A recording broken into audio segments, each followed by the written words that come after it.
Hello everyone, welcome to रिवेज study group. तो दोस्तों, आज हम कवर करेंगे करंट अफेयर्स 1 अक्टूबर 2023 से लेकर 5 अक्टूबर 2023 तक की। ठीक है, इस लेक्चर की फ्री पीडीएफ मैं अपने टेलीग्राम ग्रुप पे अपलोड कर दूंगी। आप हमारे टेलीग्राम ग्रुप को, जो कि मैं लास्ट में जिसकी लिंक प्रोवाइड की हूँ, उसको ज्वाइन करके हमारी इस लेक्चर की पीडीएफ डाउनलोड कर सकते हैं और अच्छे से अपनी प्रिपरेशन को बूस्ट कर सकते हैं। ठीक है दोस्तों, तो ये है मेरा नाम और ये है मेरी एजुकेशनल क्वालिफिकेशन। इन शॉर्ट, ये है मेरा इंट्रोडक्शन। तो चलिए स्टार्ट करते हैं। इसमें सबसे पहला क्वेश्चन है, 15th meeting of the joint working group on trade held between India and which country. और आपके ऑप्शंस हैं, option A USA, option B China, option C Bangladesh या फिर ऑप्शन डी रशिया।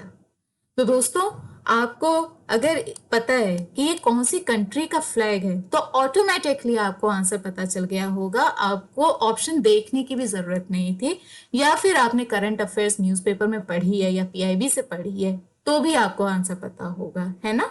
तो जी हाँ, इसका करेक्ट आंसर है ऑप्शन सी बांग्लादेश। ठीक है, कहाँ पे ये मीटिंग हुई थी? तो ये मीटिंग किसके बीच हुई थी? इंडिया और बांग्लादेश के बीच में। और कहाँ हुई थी? तो वो बांग्लादेश के कैपिटल ढाका में हुई थी। ठीक है, ढाका इसकी कैपिटल है बांग्लादेश की, यहीं पे ये मीटिंग हुई थी। और बांग्लादेश के पीएम कौन है? तो बांग्लादेश के पीएम है शेख हसीना जी। कौन? शेख हसीना। ठीक है, और यहाँ पे डिस्कशन क्या हुआ है? यहाँ पे डिस्कशन हुआ है रीजनल कनेक्टिविटी को लेकर, बांग्लादेश को एसेंशियल कमोडिटी सप्लाई करने से लेकर पोर्ट रिस्ट्रिक्शन को, मतलब आप समझ रहे हैं कि पोर्ट रिस्ट्रिक्शन को हटाने, और ऐसे और भी इश्यूज हैं जिन पे डिस्कशन हुआ है इस जॉइंट वर्किंग ग्रुप वाली मीटिंग में। ठीक है, क्योंकि आपको पता है कि इंडिया का नेबरिंग कंट्री है बांग्लादेश, और बांग्लादेश से हमारे अच्छे रिलेशंस भी हैं। ठीक है, तो वहाँ पे रीजनल कनेक्टिविटी और बढ़ाने के लिए, अगर वहाँ पे कोई इशू है रीजनल कनेक्टिविटी में आ रहा, तो उसको रिजॉल्व करने के लिए, और बांग्लादेश को एसेंशियल कमोडिटीज, क्योंकि आपको पता है कि इंडिया हमेशा जब वो दूसरे देशों की, मतलब जो कि काफी दूर हैं, उनकी जब इतनी हेल्प करता है, तो आपको पता ही है, एक कोटेशन है, मैं आपको बता दूं, अगर आप चाहो तो आप एथिक्स में भी यूज कर सकते हो या फिर ऐसे में यूज कर सकते हो। वो है, friends can be changed but neighbours can never be changed. मतलब दोस्त तो हम चेंज कर सकते हैं, लेकिन हम अपने पड़ोसी को कभी चेंज नहीं कर सकते हैं। तो यही यहाँ पे अप्लाई होता है कि हमें अपने नेबर से अच्छे से बना के रखनी चाहिए, और बांग्लादेश को अगर कोई भी कमी होती है तो इंडिया जो है उसकी फुल सपोर्ट करेगा उस कमी को हटाने के लिए। ठीक है, इन्हीं सारे इश्यूज पे यहाँ पे डिस्कशन हुआ है। अब हम आगे बढ़ते हैं। Insolvency and Bankruptcy Board of India has recently celebrated its which annual day? आपके ऑप्शंस हैं 5th, 6th, 7th या फिर 8th। तो दोस्तों, इसका करेक्ट आंसर होगा ऑप्शन सी, मीन्स अभी आईबीबीआई ने अपना 7th एनुअल डे सेलिब्रेट किया है। ठीक है, कौन सा डे? 7th annual day. देखिए, हमारे लिए इंपॉर्टेंट क्या है आईबीबीआई कि ये क्या है? तो इसको बनाया गया था इंसॉल्वेंसी एंड बैंक्रप्सी कोड 2016 में। ठीक है, किसके अंडर है ये? आईबीबीआई को बनाया गया था इंसॉल्वेंसी एंड बैंक्रप्सी कोड 2016 के तहत। और ये दोनों चीजें हैं क्या? इंसॉल्वेंसी क्या होती है, बैंक्रप्सी क्या होती है, ये बहुत इंपॉर्टेंट है। जिन भी स्टूडेंट्स ने बीपीएससी का एग्जाम दिया है प्रीलिम्स वाला 69th वाला, ठीक है, उसमें ये क्वेश्चन भी आया था कि व्हाट इज इंसॉल्वेंसी और बैंक्रप्सी, दोनों की डेफिनेशन बस उसने चेंज करके दे दी थी, इस वजह से ऑप्शन गलत थे। तो आपको पता होगा, अगर नहीं पता है तो मैं आपको इनकी डेफिनेशन बता दे रही हूँ। बैंक्रप्सी क्या है कि it refers to a legal process, मतलब ये बैंक से रिलेटेड है। आप बैंक्रप्सी में देख लीजिए, यहाँ पे के भी होगा, ये बैंक से रिलेटेड है, तो ये लीगल प्रोसेस हो गया। Where the assets of debtor are liquidated और reorganised for the benefit of creditors. ठीक है, ये डेफिनेशन आप रट लीजिए कि क्या होती है। और फिर हम देखते हैं इंसॉल्वेंसी। इंसॉल्वेंसी क्या है? It is it refers to a financial state in which an individual or entity is unable to pay off their debts as they become due। ठीक है, ये हो गया इंसॉल्वेंसी। चलिए अब हम आगे बढ़ते हैं। Military nursing service has celebrated which number of raising day on October 1st। आपके ऑप्शन है 98th, option B 97th, option C 90th या फिर ऑप्शन डी 100th। तो दोस्तों इसका करेक्ट आंसर होगा ऑप्शन ए मीन्स 98th। ठीक है, ब्रिटिश इंडियन गवर्नमेंट ने इंडियन आर्मी, देखिए मैं यहां बता रही हूं, इंडियन आर्मी नर्सिंग सर्विसेज को 1888 में, ये ईयर मैं बता रही हूं, वैसे इतना डिटेलिंग कभी कोई एग्जाम में पूछा तो अभी तक नहीं गया है, लेकिन गॉड नोज कभी भी कुछ भी पूछा जा सकता है। आजकल बीपीएससी का ही मैंने पैटर्न देखा, काफी चेंज होके आया था, वो थोड़ा कॉन्सेप्ट बेस्ड आया था, वरना मोस्टली वो फैक्ट्स बेस्ड ही आता है, लेकिन वो यूपीएससी फॉर्म में आया था। प्रीवियस ईयर्स के जो यूपीएससी के क्वेश्चन हैं 5-6 वो भी पूछे गए थे विथ सेम ऑप्शंस। ठीक है, तो आप कुछ प्रिडिक्ट नहीं कर सकते हो कि यार ये नहीं आएगा या फिर यही आएगा, लेकिन हाँ जिस तरह से कंटिन्यूअसली आप एग्जाम पैटर्न को देखो, एग्जाम के क्वेश्चंस देखो, तो आपको पता है कि एग्जाम के लिए क्या इंपॉर्टेंट है। तो उसी तरह मैं बता दे रही हूँ कि ब्रिटिश गवर्नमेंट ने इंडियन आर्मी नर्सिंग सर्विसेज को 1888 में स्टैब्लिश किया था और इससे इंडिया में मिलिट्री नर्सिंग की एक फॉर्मल तरीके से शुरुआत हुई थी। ठीक है, इसकी वजह से इंडिया में मिलिट्री नर्सिंग सर्विस की एक फॉर्मल तरीके से शुरुआत हुई थी। तो आप सोचिए कि ये हमारे इंडिपेंडेंस से पहले से ही है, इसलिए इसका ये कौन सा रेजिंग डे था, तो था 98। अब हम आगे बढ़ते हैं। इसमें क्वेश्चन है, माहवारी में स्वच्छता menstrual health awareness programme is organised by option A Varanasi cantt, option B navy Nagar Mumbai, option C army hospital R&R Delhi cantt, या फिर option D none of the above. तो चलिए मैं आपको इसमें टाइम देती हूँ, जरा आप सोच के बताइए कि इसका क्या आंसर होगा, और आपके पास 5 सेकेंड है टोटल। ठीक है, जरा सोच के बताइए इसका क्या आंसर होगा। देखिए माहवारी में स्वच्छता है, ठीक है, और मेंस्ट्रुअल हेल्थ अवेयरनेस है, ये भी क्वेश्चन आ सकता है कि ये किस चीज से रिलेटेड है, तो पता होना चाहिए मेंस्ट्रुअल हेल्थ से है। तो दोस्तों इसका करेक्ट आंसर होगा option C army hospital R&R Delhi cantt. ठीक है, इन्होंने ये अवेयरनेस प्रोग्राम जो है इसको ऑर्गेनाइज किया था, माहवारी में स्वच्छता। ठीक है, और कौन से दिन ये किया था ऑर्गेनाइज, तो वो भी डेट पता होनी चाहिए, तो वो है 1 अक्टूबर। अब हम आगे बढ़ते हैं। Who has assumed the charge as Deputy Chief of Naval Staff? Option A R Hari Kumar, option B Tarun Sobti, option C Sanjay Jasjit Singh, या फिर ऑप्शन डी रवनीत सिंह। तो दोस्तों इसका भी आंसर आपको देना है। कमेंट बॉक्स में आप कमेंट करके जरूर बताया करें कि कौन सा आंसर सही है। अगर गलत भी है तो कोई बात नहीं, अगर आपका आंसर गलत भी होता है तो टेंशन लेने की कोई बात नहीं। ठीक है, तो चलिए आपके पास 5 सेकंड है, आप प्लीज कमेंट बॉक्स में कमेंट करके अपना आंसर बताइए। अच्छा लगेगा जब आपके कमेंट पढ़ूंगी कि आपने आंसर दिया है, तो एक मोटिवेशन मुझे भी तो फील होना चाहिए, है ना। तो इसका करेक्ट आंसर है ऑप्शन बी तरुण सोबती। ठीक है, ये हमारे वाइस एडमिरल हैं तरुण सोबती जी, इन्होंने अभी deputy chief of naval staff का चार्ज जो है उसको एज्यूम किया है। ठीक है, अब आगे बढ़ते हैं। जो सीडीएस और एनडीए के एग्जाम्स होते हैं ना, उनके लिए तो बहुत ही ज्यादा इंपॉर्टेंट है ये नाम। अब नेक्स्ट क्वेश्चन है, operation Kachhap is related to option A exploration in Indian ocean, option B turtles of Ganges, option C gangetic dolphins, या फिर ऑप्शन डी मरीन पॉल्यूशन। तो दोस्तों इसका भी आंसर आपको देना होगा। वैसे तो आपको इजीली 2 ऑप्शन तो आप एलिमिनेट कर सकते हो, क्योंकि मैंने यहाँ पे जो चीज लिख दी है उससे आपको समझ में आ गया होगा। बाकी 2 चीजों में से एक में अगर आप कंफ्यूज हो और आपको हिंदी आती तो भी आपको समझ में आ जाएगा। तो चलिए अब मैं आपको इसका आंसर बताती हूँ। इसका आंसर है option B, turtles of Ganges. ठीक है, ऑपरेशन कच्छप किससे रिलेटेड है? वो टर्टल से रिलेटेड है। ठीक है, और टर्टल के बारे में मैंने यहाँ पे लिखा है क्योंकि इससे क्वेश्चंस बहुत आते हैं एनवायरमेंट में, मतलब एनवायरमेंट वाले सेक्शन में करके ये पूछा जाता है कि जो टर्टल है गंगेज का, उसको आईयूसीएन में, मतलब कौन से आईयूसीएन की लिस्ट में कहाँ पे शामिल है, मतलब ये नियर थ्रेटेंड है या एंडेंजर्ड है या क्रिटिकली एंडेंजर्ड है।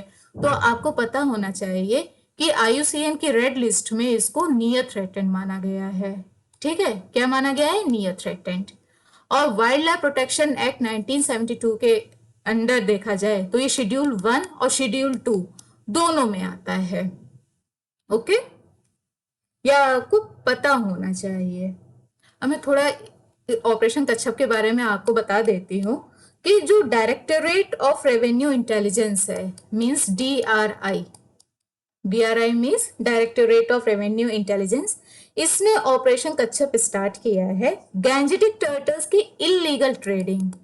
देखिए हर जगह आप देखते होंगे कि टर्टल्स वगैरह आए दिन न्यूज में दिखाता है कि वो पकड़े गए, उनकी इलीगल ट्रेडिंग हो रही थी, और उनकी ट्रैफिकिंग, इन सब चीजों को रोकने के लिए, उन्हें क्रैक डाउन करने के लिए ये ऑपरेशन चलाया गया, ऑपरेशन कच्छप। ठीक है, PM has laid foundation stone and dedicated to the nation various development projects worth about rupees 7,000 crore in which state? Option A Rajasthan, option B Maharashtra, option C Madhya Pradesh, या फिर ऑप्शन डी झारखंड। तो दोस्तों इसका करेक्ट आंसर होगा option A Rajasthan. ठीक है, और इस प्रोजेक्ट्स में मैं बता रही हूँ कि ये सिर्फ एक प्रोजेक्ट नहीं है, बहुत ज्यादा प्रोजेक्ट्स हैं, वेरियस प्रोजेक्ट्स आप देख ही रहे हैं, वेरियस डेवलपमेंट प्रोजेक्ट्स हैं। ठीक है, और उसमें कौन कौन सी चीजें इंक्लूडेड है तो मैं आपको इन शॉर्ट बता देती हूँ। महसाना भटिंडा गुरदासपुर गैस पाइपलाइन, पहला तो ये हो गया, क्या हो गया? Mehsana Bhatinda Gurdaspur gas pipeline. ठीक है, दूसरा हो जाएगा LPG plant, LPG plant of HPCL, किसका? HPCL at Abu Road. तीसरा हो जाएगा railway and road projects, railway and road projects. ठीक है, चौथा हो गया टूरिज्म फैसिलिटीज एट नाथ द्वार, कहाँ पे? टूरिज्म फैसिलिटी कहाँ पे है? ये नाथ द्वारा में। ठीक है, और फिफ्थ हो जाएगा Indian institute of information technology का परमानेंट कैंपस कोटा में बनाना। ठीक है, मतलब कोटा में एक परमानेंट कैंपस बनेगा, किसका बनेगा? वो बनेगा Indian institute of information technology, triple IT, triple IT. Okay, और ऐसे और भी प्रोजेक्ट्स हैं, लेकिन इंपॉर्टेंट ये 5 प्रोजेक्ट्स हैं जिनका नाम आपको पता होना चाहिए। Okay, which UT has recently achieved 100% UT villages ODF plus status in model category? और आपके ऑप्शंस हैं चंडीगढ़, जम्मू एंड कश्मीर, लद्दाख, या फिर दमन एंड दीव। तो दोस्तों आपको मैं 5 सेकंड देती हूँ, आप प्लीज कमेंट बॉक्स में अपना आंसर कमेंट करके बताइए कि इसका करेक्ट आंसर क्या होगा। 100% यूटी विलेजेस ODF प्लस इसका स्टेटस मिला है, कौन सी यूनियन टेरिटरी को? तो दोस्तों इसका करेक्ट आंसर होगा option B, Jammu and Kashmir. ठीक है, स्वच्छ भारत मिशन ग्रामीण फेज 2 के तहत इसको ये स्टेटस मिला है।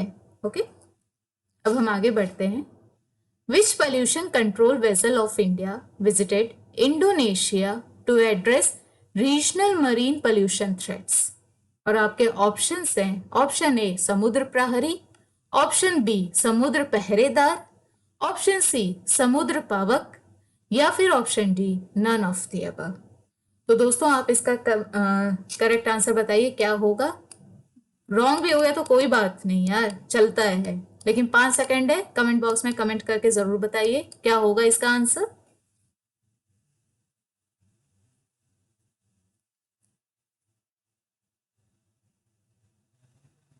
तो इसका करेक्ट आंसर होगा दोस्तों ऑप्शन ए समुद्र प्रहरी। ठीक है, कौन सा पोल्यूशन कंट्रोल वेसल है इंडिया का जो इंडोनेशिया गया है, तो वो है समुद्र प्रहरी। और ये इंडोनेशिया में कौन से पोर्ट पे गया है, तो उस पोर्ट का नाम है तंजुंग प्रायोग पोर्ट। तंजुंग प्रायोग पोर्ट, ठीक है। अब हम आगे देखते हैं। स्वस्थ Mukh Swasth Sharir is organised by option A army dental centre research and referral, option B ministry of health and family welfare, option C ministry of women and child development, या फिर ऑप्शन डी एम्स। आप ये इमेज देख रहे हैं, ठीक है, आपको इसका आंसर पता है चल गया होगा। तो इसका करेक्ट आंसर है army dental centre research and referral, ठीक है। इन्होंने स्वस्थ मुख स्वस्थ शरीर इसको ऑर्गेनाइज किया है, ठीक है। नेक्स्ट क्वेश्चन है 1TS is option A first training squadron, option B new vaccine of tuberculosis, option C military gun, या फिर ऑप्शन डी सैटेलाइट। तो दोस्तों इसका करेक्ट आंसर होगा option A first training squadron, ठीक है, ये इसका करेक्ट आंसर होगा। इसमें इंडिया की तरफ से INS तीर, INS सुजाता, ICGS सारथी, ठीक है, क्या क्या हो गया, तीर, सुजाता और ICGS सारथी मलेशिया के पोर्ट क्लांग, कौन सा पोर्ट है, क्लांग पोर्ट में विजिट करे हैं, ठीक है। INS तीर, INS सुजाता और ICGS सारथी मलेशिया के पोर्ट क्लांग में विजिट करे हैं। तो उससे रिलेटेड है ये न्यूज कि 1TS is first training squadron. What is the theme of Wildlife Week being celebrated by National Zoological Park? और आपके ऑप्शंस हैं partnership for wildlife conservation, option B action for wildlife conservation, option C both A and C, या फिर option D none of the above. तो दोस्तों इसका correct answer होगा, आप सोचिए, जल्दी जल्दी सोचिए कि क्या होगा। आंसर देखिए और सोचिए, मतलब ऑप्शंस देखिए और सोचिए कि क्या होगा। तो इसका करेक्ट आंसर होगा ऑप्शन ए। क्या थीम है वाइल्ड लाइफ वीक की, वो थीम है partnership for wildlife conservation, ठीक है। और इसको कब सेलिब्रेट किया जाता है, तो इस वीक को सेलिब्रेट किया जाता है 2 अक्टूबर से लेके 8 अक्टूबर तक, ठीक है। और इस बार ये जो वीक सेलिब्रेट किया गया है ये 69th वाइल्ड लाइफ वीक है, ठीक है। इसे हर साल सेलिब्रेट किया जाता है, जो कि गांधी जयंती से कोइंसाइड होता है, क्योंकि 2 अक्टूबर को ही गांधी जयंती भी होती है, आप सबको पता है, ठीक है। तो उसी दिन जो वीक है ये वाइल्ड लाइफ वीक, वो गांधी जयंती से कोइंसाइड करता है, जिससे कि गांधी जी के जो प्रिंसिपल्स हैं अहिंसा, ठीक है, नॉन वायलेंस, अहिंसा एंड कंपैशन, अहिंसा and compassion for all living beings, उसे फॉलो किया जाए, ठीक है। देखिए गांधी जी के 2 प्रिंसिपल्स को ये फॉलो करता है, कौन कौन से, अहिंसा और compassion for all living beings, ठीक है। अब हम आगे बढ़ते हैं। How many lakhs of audit reports filed on income tax departments e filing portal till 30 September 2023। और आपके ऑप्शंस हैं more than 50 lakhs, option B more than 30 lakhs, option C more than 60 lakhs, या फिर option D more than 40 lakhs. तो दोस्तों इसका करेक्ट आंसर होगा option B more than 30 lakhs, ठीक है। देखिए ये वनडे एग्जामिनेशन के लिए बहुत इंपॉर्टेंट हो जाता है, या फिर अगर आप बैंकिंग की प्रिपरेशन कर रहे हैं तब तो ये बहुत ज़्यादा इंपॉर्टेंट है। बैंकिंग हो गया, SSC हो गया, ठीक है, उसमें ऐसे क्वेश्चंस बहुत पुटअप किए जाते हैं। तो आप जिस भी चीज़ की प्रिपरेशन कर रहे हैं और स्पेशली बैंकिंग और SSC की कर रहे हैं तो आपके लिए बहुत ज़्यादा इंपॉर्टेंट है। अब हम आगे बढ़ते हैं। 27th world road congress held in Bhutan, USA, China, Prague. अच्छा, आप कमेंट बॉक्स में इसका फिर आंसर आप कमेंट करके बताइए कि क्या होगा। देखिए, मैं हर एक क्वेश्चन में आपको नहीं बोलती हूँ कि कमेंट करके बताइए, वरना आप खुद बोर हो जाएंगे कि यार ये बोलती रहती हैं और हम कमेंट नहीं करते, फिर भी ये बोलती रहती हैं। तो कमेंट करो, फिर आपको भी अच्छा लगेगा, हमें भी अच्छा लगेगा, है ना। बस बोर नहीं होना। तो इसका करेक्ट आंसर होगा ऑप्शन डी, प्राग। और प्राग कहाँ पे है ये है चेक रिपब्लिक में। कहाँ? चेक रिपब्लिक में।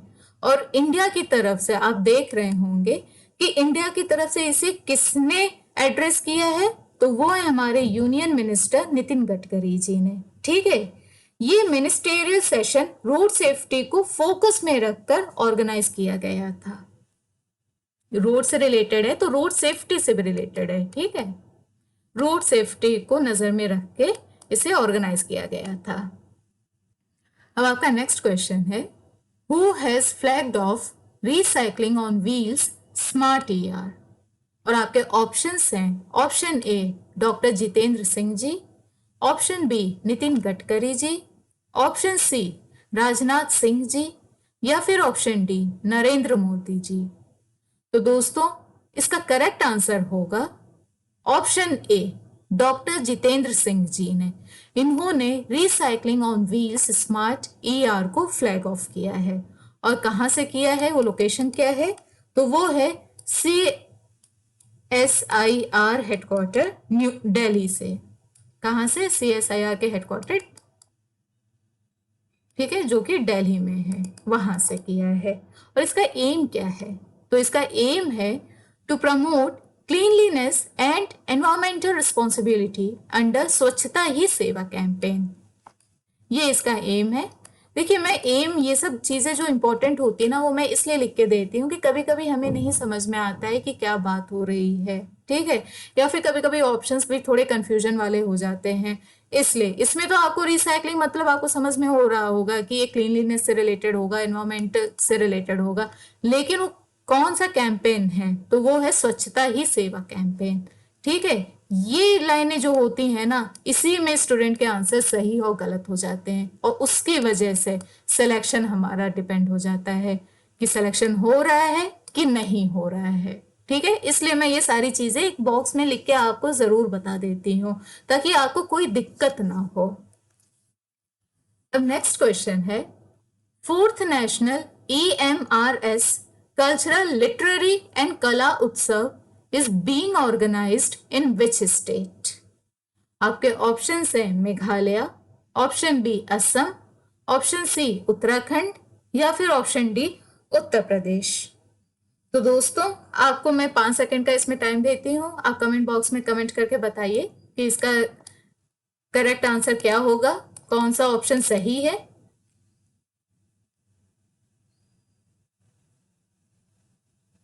तो दोस्तों, आपका टाइम अब होता है। आपका करेक्ट आंसर होगा ऑप्शन सी उत्तराखंड। ठीक है, उत्तराखंड में कहा? देहरादून। ठीक है, देहरादून में। और इसको ऑर्गेनाइज किसने किया था? सी, क्वेश्चन ऐसे भी आ सकते हैं ना कि ये हुआ कहाँ और इसको ऑर्गेनाइज किसने किया, तो ये हुआ है देहरादून उत्तराखंड में, और इसको ऑर्गेनाइज किया है नेस्ट ने, NESTS, नेस्ट ने, means national education society for tribal student. ठीक है, जो कि मिनिस्ट्री ऑफ ट्राइबल अफेयर्स के अंडर काम करती है, मिनिस्ट्री ऑफ ट्राइबल अफेयर्स के अंडर काम करती है नेस्ट। ओके,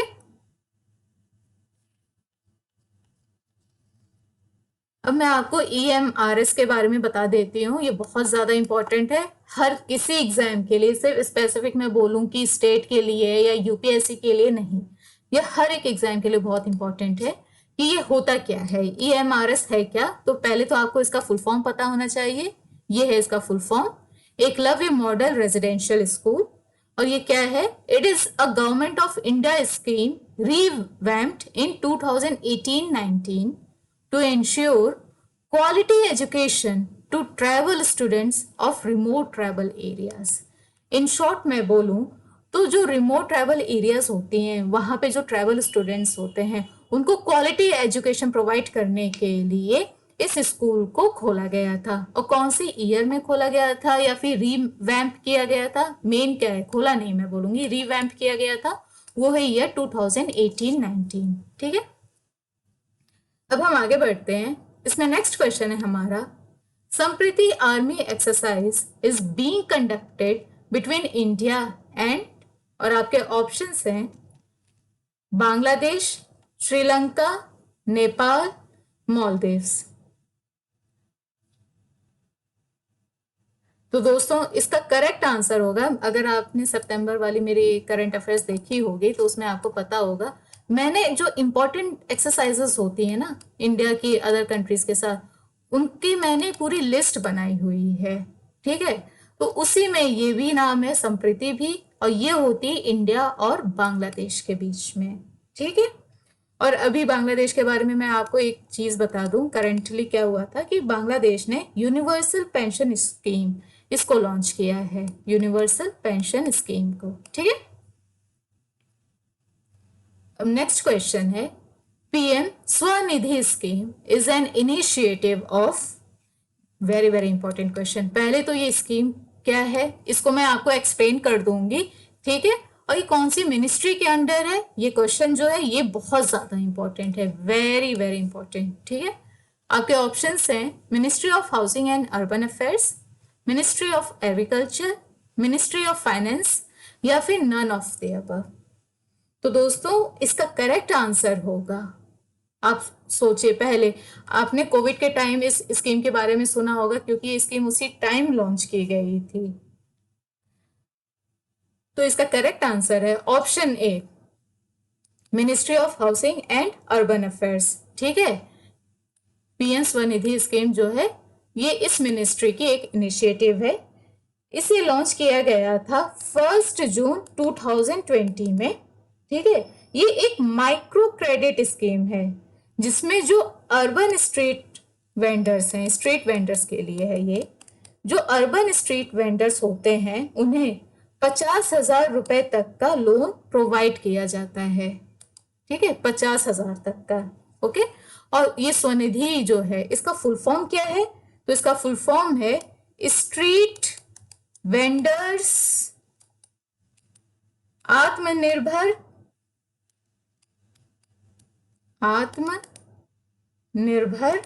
निधि स्कीम।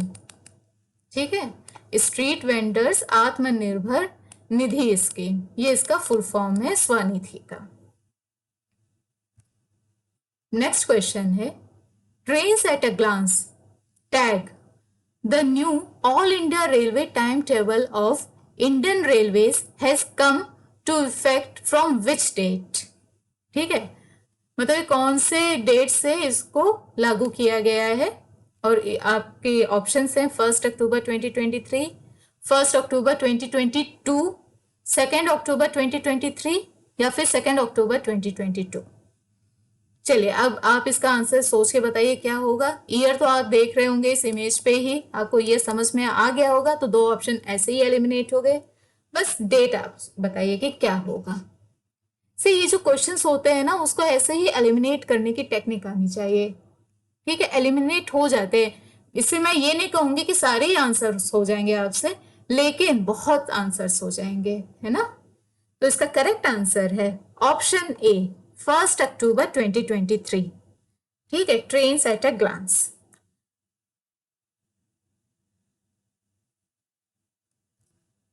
अब मैं इसके बारे में आपको बता देती हूं कि it is available on Indian railways official website www.indianrailways.gov.in। ठीक है, ये जो टैग है वो इस जो गवर्नमेंट की ऑफिशियल साइट है, मतलब रेलवेज की जो ऑफिशियल साइट है उस पर अवेलेबल है। और इसके हाइलाइट्स क्या हैं ये भी हम जान लेते हैं कि हाइलाइट्स क्या है इस न्यू टाइम टेबल के। तो इसमें पहला है induction of 64 services of Vande Bharat train plus 70 other train services. Second, extension of existing 90 services to other destinations. ठीक है, मतलब कि जो 90 सर्विसेज हैं, मतलब 90 जो सर्विसेज चल रही हैं ट्रेन की, ठीक है, उनका डेस्टिनेशन और एक्सटेंड कर दिया गया है। पहले सपोज वो सी पे रुकती थी तो अब वो एक्सटेंड करके डी या ई पे रुकेंगी। Okay. Increase in frequency of twelve services, 12 services की फ्रिक्वेंसी बढ़ा दी गई है। Speeding up of 22 services of trains to convert into super fast category, मतलब कि 22 सर्विसेज जो है ट्रेन की, उनकी स्पीड को बढ़ा के उनको सुपर फास्ट कैटेगरी में कन्वर्ट कर दिया जाएगा। ये बहुत ज्यादा इंपॉर्टेंट है। अगरतला आनंद विहार राजधानी जो है उसका डाइवर्जन हो गया वाया मालडा भागलपुर। फिर change in time table of some services in south eastern railway for improving their punctuality. ठीक है, तो ये इसके हाइलाइट्स हैं। ये आपको पता होना चाहिए कि ये जो टाइम टेबल है इंडियन रेलवेज का, उसके क्या हाइलाइट्स हैं, तो वो ये हैं।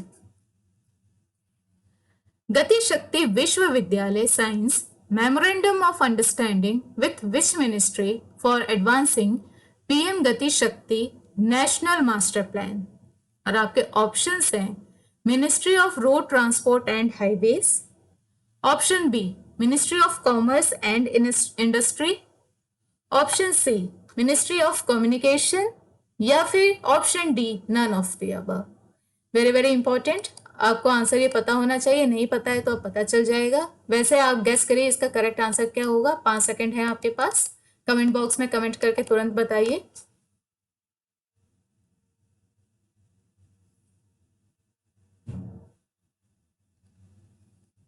तो इसका करेक्ट आंसर होगा दोस्तों option B ministry of commerce and industry.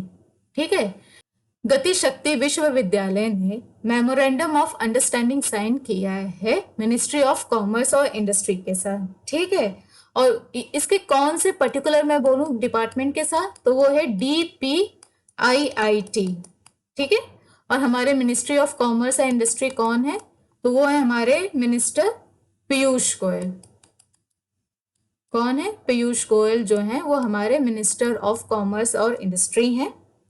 और इसका रोल क्या है, मतलब मैं बताऊं, गति शक्ति विश्वविद्यालय है, इसका रोल क्या है, तो इसका रोल है स्किल डेवलपमेंट करना और लॉजिस्टिक प्रोफेशनल्स की कैपेसिटी को बिल्ड करना। इसके अलावा 15,000 स्टूडेंट्स को ट्रेन किया जाएगा। ठीक है, कितने?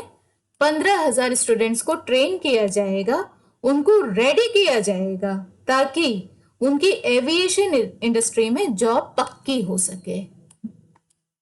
किसमें? एविएशन इंडस्ट्री में। ठीक है, उसके अलावा मैं गति शक्ति विश्वविद्यालय के बारे में आपको बता दूं कि Gati Shakti Vishwavidyalaya is the brain child and vision of prime minister Narendra Modi ji. ठीक है, the idea was to utilise the existing infrastructure and resources, augment it suitably so that it can be used for creating professional courses for logistics. It is in ये बहुत important है, it is India's first railway university. गति शक्ति विश्वविद्यालय is India's first railway universities and world's third after Russia and China, and it was established in the year 2018 and in particularly in December 2018. Okay. Now moving towards the facts. इसमें सबसे पहले बहुत ज्यादा important question, बहुत ज्यादा important fact. In fact आपको ये पूरा माइंड में रट जाना चाहिए क्योंकि ये नोबेल प्राइज से बहुत क्वेश्चंस आते हैं। तो नोबेल प्राइज केमिस्ट्री ये किसको मिला है, तो ये मिला है Moungi G Bawendi, Louis E Brus and Alexei E Ekimov को। ठीक है, ये तीनों नाम जो है, थोड़ा ये जो नेम होते हैं ना थोड़े टिपिकल होते हैं, तो आप इसको मतलब थोड़ा शॉर्ट फॉर्म बना के कुछ भी याद कर लीजिए। ठीक है, कैसे भी, जिससे आप इसको ऐसे भी याद कर सकते हैं कि जो नोबेल प्राइज है केमिस्ट्री का वो किसको मिला है, तो वो मिला है एमएलए को। ठीक है, MLA means Mongi, L for Louis, A for Alexei, MLA को। ओके, ऐसे आप मतलब अपने तरीके से याद कर सकते हैं। और किसके लिए मिला है?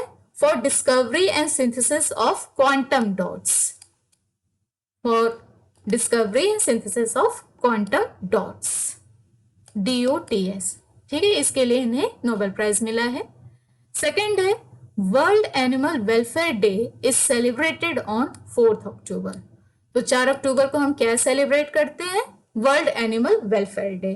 इसके अलावा 1 अक्टूबर की भी हम देख लेते हैं कि 1 अक्टूबर को क्या सेलिब्रेट किया जाता है।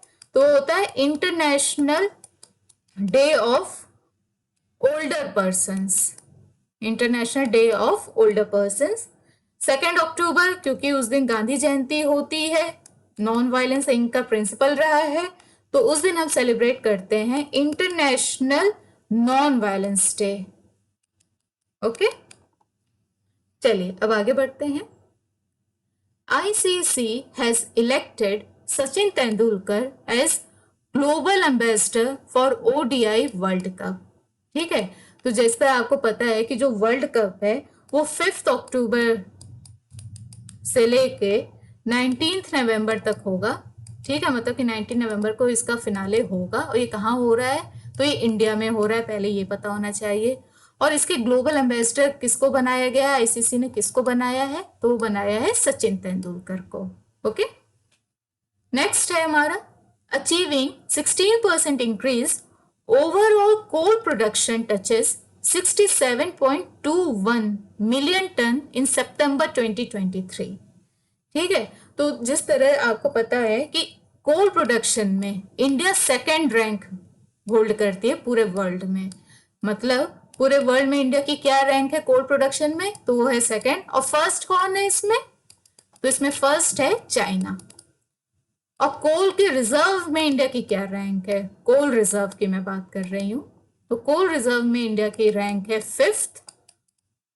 और इसमें फर्स्ट रैंक किसकी है? तो वो है यूएसए की। ओके, तो उसी के बारे में हो रहा है कि इस बार जो कोल प्रोडक्शन है सितंबर 2023 में वो अप्रोक्सीमेटली 16% इंक्रीज हुआ है। मतलब ये अगर हम एग्जैक्ट बोले तो 15.8% के अराउंड कुछ है। तो 16% के अराउंड वो इंक्रीज हुआ है। और इसके साथ ही कोल प्रोडक्शन जो है वो 67.21 मिलियन टन हुआ है सितंबर 2023 में। अब आगे हम देखते हैं KVIC has inaugurated khadi India outlet in IIT Delhi campus. ठीक है, अगर ये क्वेश्चन आ जाए कि खादी इंडिया आउटलेट ये अभी कौन से कैंपस में खोला गया है या फिर कहाँ खोला गया है, so you must be knowing about IIT Delhi. Okay, IIT Delhi में इसका आउटलेट खोला गया है ताकि जो यूथ हैं उनके अंदर खादी को लेके मतलब एक अवेयरनेस फैलाई जा सके, उनसे यूथ को कनेक्ट करवाया जा सके। खादी से जो यूथ हैं उनको कनेक्ट करवाया जा सके, इसलिए ये आउटलेट खोला गया है IIT दिल्ली कैंपस में। एक तरह से हम बोले तो प्रमोट करने के लिए, खादी को प्रमोट करने के लिए यंग जनरेशन के बीच में। अब हमारा नेक्स्ट है fact, professor Karandikar takes charge as secretary department of science and technology. ठीक है, तो DST के अभी सेक्रेटरी कौन बनाए गए हैं? तो वो है प्रोफेसर करण दिकर। ये IIT कानपुर के डायरेक्टर भी रह चुके हैं। और इनसे पहले कौन था इसका सेक्रेटरी DST का? तो वो थे डॉक्टर राजेश गोखले। कौन? डॉक्टर राजेश गोखले। ओके, अब हम आगे बढ़ते हैं। इसमें नेक्स्ट फैक्ट है हमारा, Bihar government has announced 10% reservation for EWS in judicial services. ठीक है, मतलब कि जो जुडिशियल सर्विसेज होती हैं उसमें जो EWS हैं उनको 10% रिजर्वेशन दिया जाएगा। और कौन सी गवर्नमेंट देगी? तो वो है बिहार गवर्नमेंट। और अभी आपको पता है बिहार गवर्नमेंट के बारे में कि कास्ट सर्वे कंडक्ट किया गया है बिहार में। ठीक है, और बिहार के CM कौन है? तो वो है नीतीश कुमार जी। और बिहार में ही नालंदा यूनिवर्सिटी है जिसको किसने बनाया था? गुप्ता डायनेस्टी के कुमार गुप्त ने। किसने? कुमार गुप्त ने। ठीक है, ये बहुत इंपॉर्टेंट क्वेश्चन है, एंशियंट हिस्ट्री बोलो या आर्ट एंड कल्चर की नालंदा यूनिवर्सिटी को किसने बनाया था? तो बनाया था कुमार गुप्त ने। क्योंकि कभी कभी जो स्टूडेंट्स होते हैं वो कुमार गुप्त में और दूसरे ऑप्शंस में कंफ्यूज हो जाते हैं, इसलिए मैं आपको रटा रही हूं। Then lieutenant governor Jammu and Kashmir flags of CRPF women bike expedition Yashaswini from Srinagar. मतलब कि लेफ्टिनेंट गवर्नर जो है जम्मू एंड कश्मीर के इस टाइम कौन है लेफ्टिनेंट गवर्नर, तो वह है मनोज सिन्हा जी। कौन? मनोज सिन्हा। ठीक है, इन्होंने ये काम किया है। यशस्विनी आप जरूर याद रखिएगा ना, ठीक है, यशस्विनी। और ये किसके लिए है, मतलब इसको किसने ऑर्गेनाइज किया है, तो इसको ऑर्गेनाइज किया है सीआरपीएफ और ministry of women and child development ने, विमेन पावर को सेलिब्रेट करने के लिए। नेक्स्ट है हमारा pashmina craft of Jammu and Kashmir has got GI tag. ठीक है, पश्मीना, जिस तरह आपको पता है कि जो पश्मीना है ये जम्मू एंड कश्मीर में मिलता है, तो वहां की जो क्राफ्ट है पश्मीना की उसको अभी रिसेंटली जीआई टैग मिला है। अब हम आगे बढ़ते हैं। मुख्यमंत्री Sukh Ashray Yojana has been started by Himachal Pradesh government.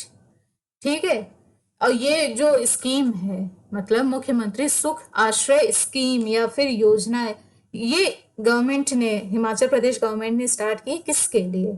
For orphan children, specially abled बच्चों के लिए, डीस्टिट्यूट वीमेन, मतलब कि जो जिनके पास पैसा ना हो, जिनके पास कोई घर बार ना हो, उन्हें डीस्टिट्यूट वीमेन कहते हैं, डीस्टिट्यूट।